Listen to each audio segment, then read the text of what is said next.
kuba waravukiye mu muryango ukennye ntabwo ari ikibazo cyawe, ahubwo ikibazo ni uko ugiye gusaza nawe ukennye. Abantu benshi barota kuba abakire, ariko se ni ukubera iki hari abakene batabona amahirwe yo kubigeraho? Yega amahirwe aba hari 99%, ariko se ni ukubera iki hari abatayageraho? Cyangwa se gukira bikaba mu bitekerezo ariko mu bikorwa wapi? Ese byaba biterwa n'imyumvire, n'uburyo batekereza, cyangwa se haba hari ibindi bintu bibyihishe inyuma? Uyu munsi ngiye kukubwira impamvu nyazo zituma bamwe mu bakene batagera ku bukire, kandi turebe n'uburyo ki umuntu ashobora guhindura ubuzima bwe bukaba bwiza kurushaho atangiriye ahari ubu ngubu. Uhita ugenda, ahubwo reba ino video yose uyirangize, kuko ibyo ugiye kumva bishobora guhindura uburyo kibonamo amahirwe yawe mu buzima bwawe bwose. Hari abantu bakorera amafaranga menshi, ariko wareba ubuzima babayemo ukabona nta mpinduka bigeze bagira mu buzima bwabo. Ikibazo si amafaranga make, ahubwo ni imikoreshereze mibi n'imyumvire idafite icyerekezo. Kuba abantu benshi batabasha kugera ku bukire si uko amahirwe adahari, ahubwo ni uburyo batekereza nabi ku bijyanye n'amafaranga. Nshuti yanjye, menya ko uhindura uko utekereza ari nako n'imibereho yawe y'ubuzima ibihinduka. Hari benshi batabona ko imyanzuro bafata buri munsi ari iyo bagumisha mu bukene. Ubukene butangirira muri bya bintu bito bimwe tubona ko bitagira ingaruka mu buzima bwacu: kwirengagiza kwiga ibintu bishya mu buzima, kutizigamira ndetse no gutinya gukora. Menya ko ubukire budatangirira mu mufuka, ahubwo butangirira mu bitekerezo ndetse no mu myitwarire. Gira icyerekezo mu buzima bwawe kandi utangirane na duke ufite. Ukore buri munsi kandi uganisha ku cyifuzo ufite kugeraho mu buzima. Amahame y'ubuzima agaragaza ko amahirwe akunze kuza ku bantu biteguye, kandi ibyo ngibyo ntago aba ari impanuka.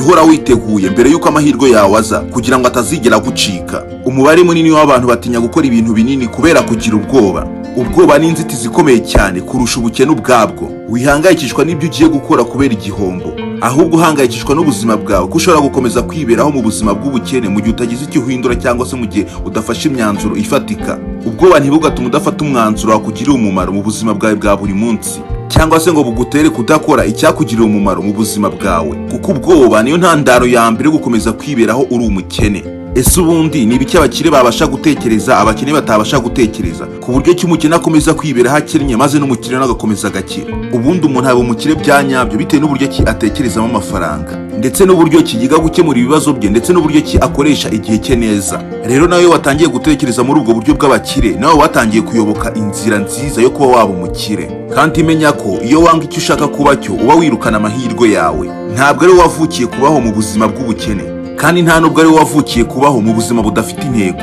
Nimba waravutse iwanyu umukennye, si ngombwa ko nawe uzasaza ukennye, ahubwo hindura imitekerereze yawe ndetse n'imikorere yawe. Mu bantu bose bafite ubutunzi bukomeye kuri ino si, nta n'umwe wabuvukanye. Utarabisigiwe n'imiryango yarabiharaniye arabikorera. Ese uko nta muntu ufite ubigusigira ukaba waravukiye mu muryango w'abakene, ibyo bisobanuye ko nawe ugomba gupfa uri umukene? Hari byinshi ufite guhindura mu buzima bwawe kugira utazasaza uri umukene, cyangwa se utazapfa uri umukene. Witekereza ko ari ibintu bigoye, ahubwo ni ibintu byoroshye, kandi amahirwe yawe yo gukira akuri imbere, gusa ntabwo uzi kuyakoresha neza, ndetse ntubasha kuyabona kuko hari byinshi byaguhumye amaso. Ubuzima uri kubamo nonaha wikemera ko buguca intege maze unitakariza icyizere, kuko hari byinshi ufite gukora mu buzima bwawe byahindura amateka yawe. Ibibazo uri gucamo uyu munsi nibyo ushobora kuboneramo amahirwe yaguhindurira ubuzima. Gusa mu gihe ugikomeje kwihambira mu bigusubiza inyuma ndetse n'ibidindiza iterambere ryawe, biragoye ko wazivana muri ubwo bukene urimo. Hari benshi bibaza bati, ese nakora iki kugira ngo buno ubuzima navukiyemo ntaba aribwo nzakuriramo?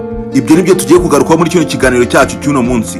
Gusa nimba ari n'ubwa mbere ugeze kuri lifetime/p, ndakwitsa ko wakanda subscribe, kuko wageze mu nzu ngari y'ibisubizo by'ibibazo twibaza umunsi ku wundi.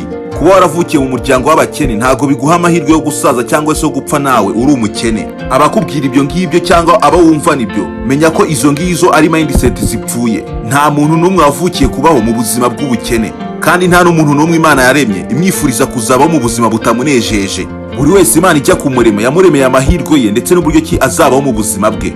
Kuba uno munsi iwanyu bakennye, menya ko ari amakosa yabo, kandi nawe kuri uno munsi kuba ukennye menya ko ari ikosa ryawe. Ufite amahirwe menshi akuri imbere yagukura muri ubwo bukene, ariko ntabwo uzi kuyabyaza umusaruro. Hari ibintu byinshi ukeneye guhindura mu buzima bwawe, ariko ntabwo ubikora. Kandi menya ko nta wundi muntu uzaza kubikugiramo inama yo kubikora uturutse hanze, nimba n'ababyeyi bawe ubwabo byarabananiye kubikora kugira ngo nabo batazasaza ari abakene. Hari imyumvire ufite kubanza kwikuramo nimba udashaka gusaza uri umukene. Burya impamvu ya mbere ikomeye ituma ukomeza kwibera mu buzima bw'ubukene, cyangwa se ituma ukomeza kumva ko nawe uzapfa uri umukene kuko iwanyu muri abakene, iyo mpamvu nta yindi ni imyumvire iciriritse cyangwa se imitekerereze mibi ku bijyanye n'amafaranga.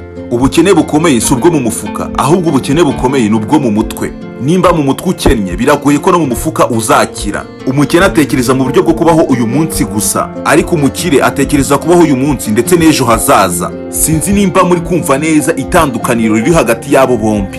Nimba umwe aramuka ajya gushaka amaramuko y'umunsi, undi akaramuka ajya gushaka amaramuko y'umunsi ndetse n'ejo hazaza, abo bantu bazabaho mu buzima butandukanye. Nawe nimba ushaka kwivana muri ubwo bukene, reka gutekereza cyangwa se ureke kubyuka mu gitondo ujya gushaka ibyo kurya bya saa sita ndetse n'ibya nijoro wumve ko bihagije. Ahubwo tangira utekereze no kuri ejo hazaza hawe. Reka kwibanda gusa ku by'uwo munsi wonyine. Abakene benshi bagira imyumvire yo gutekereza amahirwe aho kuyashaka cyangwa se kuyarema. Burya amahirwe azira mu byo ukora, kandi amahirwe ntabwo ari ibintu byizana, ahubwo ni ibintu biba bifite aho bikomoka. Nta na rimwe bizigira bibaho ko amahirwe azakwizanira, ahubwo amahirwe azaturuka muri bya bintu wowe ubwawe wakereyitinze. Hari abumva ko kugira amafaranga ari iby'abavukiye mu miryango ikomeye cyangwa se mu miryango ikize. Nyamara ubukire ni urugero rw'imyumvire ndetse n'imyitwarire. Reka nguhe urugero. Umuntu ashobora kubona uburyo bwo gukora umushinga muto, ukajya kumva aravuze ati byananiye, ariko undi agafata icyo gitekerezo wari ufite akakivanamo amafaranga menshi kandi amuhindurira ubuzima. Nyamara wazanye icyo gitekerezo bitewe n'imyumvire yawe iciriritse, ugakomeza kwibera muri ubwo bukene, ahubwo ukazajya wirirwa uvuga ati iyo ntaza kumwigira umushinga cyangwa ngo mwereke umushinga, nawe ntabwo yagakwiye kuba ari umukire. Banza uhindure imyumvire yawe. Kuba waravukiye mu muryango w'abakene ntabwo biguha amahirwe y'uko nawe ugomba gusaza uri umukene, ahubwo ibyo ngibyo byakaguteye imbaraga zo gukora cyane kugira ngo nawe utazasaza uri umukene. Hari amahirwe menshi abantu babona buri munsi, ariko ntibabimenye ko ari amahirwe yabahindurira ubuzima, kuko batazi gusesengura ibibazo barimo babibyazemo amahirwe. Witekereza ko amafaranga ariyo soko y'amahirwe, ahubwo menya ko amahirwe ariyo soko y'amafaranga. Uko ukomeza gutakaza amahirwe mu buzima bwawe, menya ko ari no kuri gutakaza ibyazakugirira umumaro mu buzima bwawe. Reka dufate nk'urugero rworoshye. Umuntu ashobora kuba atuye mu mudugudu, wenda uwo mudugudu atuyemo hakaba hakunze kubaho ikibazo cy'amazi, ariko uwo muntu agafata cya kibazo nk'ikibazo gisanzwe gusa kiri aho ngaho. Ariko akaba hari n'undi uzafata icyo kibazo kiri muri uwo mudugudu akakivanamo ubucuruzi. Mu gihe amazi yabashije kuboneka, we akaba afite tanke nyinshi avomeramo amazi, maze muri ya minsi amazi adahari, ya mazi yavomye muri ya matanke agatangira kuyagurisha kuri ba baturage. Sinzi nimba muri kumva neza icyo kintu. Ahangaha rero niho bihurira nuko umuntu ashobora kwisanga mu bibazo, ariko bya bibazo akaba ari byo bizamuremera amahirwe yo kuba yahindura ubuzima bwe. Kandi ikindi kintu kindi gishobora gutuma ukomeza kubaho ukennye, maze nawe ukomeza kwiyumvishaho ko ukennye ari uko wavukiye mu muryango ukennye, ni uguhora muri comfort zone cyangwa se gukomeza kwizirika ku kintu kimwe. Iyo umuntu yihambira ku gikorwa gito kandi gitanga umusaruro muke, aba yifungiranye mu muryango umwe gusa, kandi ntashobora kwaguka mu mitekerereze cyangwa se guhindura ubuzima bwe. Icyo gihe ujye umenya ko asoje kugwa mu mutego w'ibinyoma utazatuma ugira icyo wigezaho mu buzima. Abakire cyangwa se abatekereza neza mu by'ubucuruzi basobanukiwe ko umutekano nyakuri turuka mu kubasha guhindura igihe. Witekereza ko iyo business imwe ukora ishobora kuzaguhindura ubuzima bwawe, ahubwo iga no gufata twa tundi duke ubona ugenda udushora mu zindi business zigiye zitandukanye. Biragoye ko muri ino myaka wakira ukora ikintu kimwe cyonyine mu buzima. Gerageza no gukora ibindi bishya mu buzima bwawe. Wikomeza gucungira ahantu hamwe gusa nimba ushaka gutera imbere, kandi wikomeza gutekereza ko nuramuka ushinze indi business ushobora guhomba, kuko iyo mitekerereze y'ubwoba ituma umuntu atagira icyizere cyo gutangira ikindi kintu gishya mu buzima bwe. Kandi menya ko kutagerageza ariko gutsindwa nyakuri kw'ibyo wifuza kugeraho. Iyo ugerageje ugatsindwa uba wungutse uburambe, amasomo ndetse n'ubumenyi bizagufasha gutangira ubutaha. Ariko iyo utagerageje aba ari nta kintu na kimwe uba wungutse, nta n'ikintu na kimwe ubasha kumenya ku byo wifuza gukora. Abantu benshi b'ingenzi nk'abacuruzi bakomeye, abashakashatsi ndetse n'abahanzi, bose bagiye batsindwa inshuro nyinshi mbere yo gutsinda. Menya ko kunanirwa atari ikibazo, ahubwo ari kimwe mu gice kigize urugendo rwo gutsinda. Tangira wige kugerageza guhanga indi mirimo mishya mu buzima bwawe, kandi ntuterwe ubwoba no gutsindwa cyangwa se kugira ibihombo. Kandi baca umugani mu Kinyarwanda ngo akanyoni katagurutse ntikamenya iyo bweze. Nawe rero wikomeza kwihambira kuri icyo kintu kimwe gusa, ahubwo tangira wige no gukora ibindi byinshi. Abakire benshi ntago babona riske nk'ikintu cyangwa se nk'igikoresho cyakujyana mu rupfu, ahubwo basobanukiye ko mu gihe utafashe riske nta n'icyo ushobora kugeraho. Bumva ko iyo utagerageje uba wigize nk'umuntu watsinzwe kandi utigeze unatangira.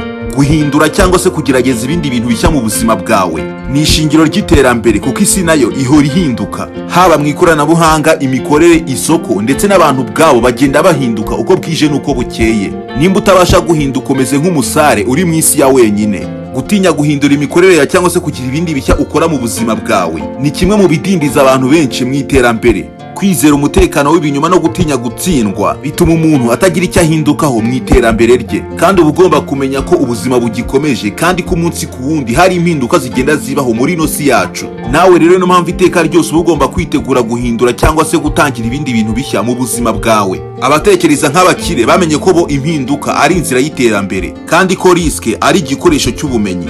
Ahari wenda ushobora kuba udasobanukiwe na bino maze kuvuga. Reba aho ngaho iwanyu muri karitsiye hari abantu benshi bahatuye, kandi abahatuye benshi muri bo abagaragara nk'aho ari bo bakize ntabwo ari ba kavukire, ahubwo n'abimukira baje gutura muri iyo karitsiye y'iwanyu. Abo rero bemeye gufata risike ndetse bemera no guhindura aho bari batuye kugira ngo bajye kugerageza ubuzima n'ahandi. Birababaje kuba uri gutaka ubukene kandi aho utuye hahagaze amamiliyoni, gusa wanze kuhava ngo ni umurage wasigiwe na ba sogokuru.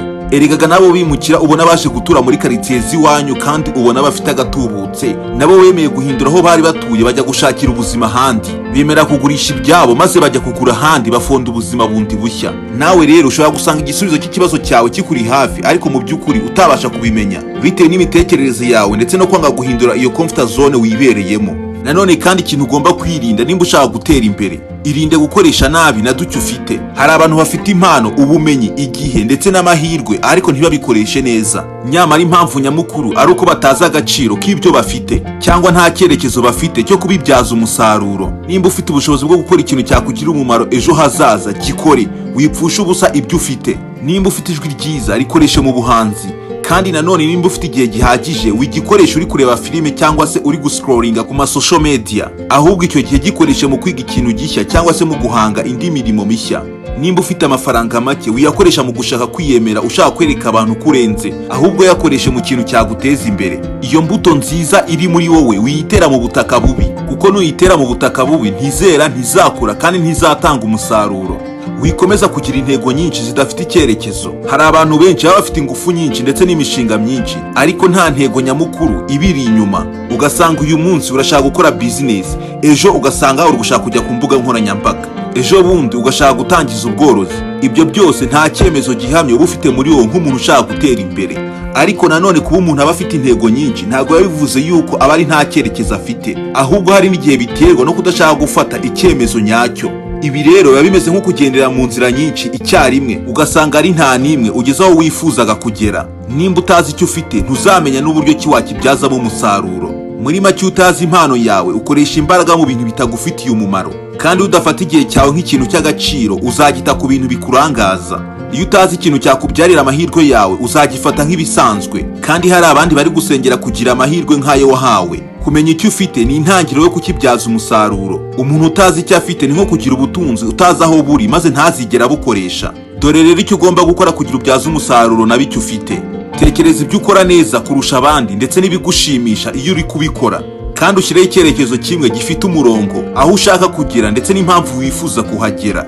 Koresha igihe cyawe neza, buri saha uyikoreshe mu kintu cyagufasha kugera ku ntego zawe wifuza kugeraho, kandi umenye n'amahirwe kuri hafi, ahantu, abantu ndetse n'amakuru ashobora kugufasha kugera ku ntego zawe. Ongera ubumenyi bwawe ku bintu bigiye bitandukanye. Uko utekereza niko kugena uburyo ukoresha na bike ufite. Abantu benshi si uko batagira amahirwe nk'uko natangiye mbivuga, ahubwo ni ukutamenya uko bayakoresha. Amahirwe y'ibyo dukeneye aturi imbere, gusa dufite ikibazo yo kutamenya kuyakoresha.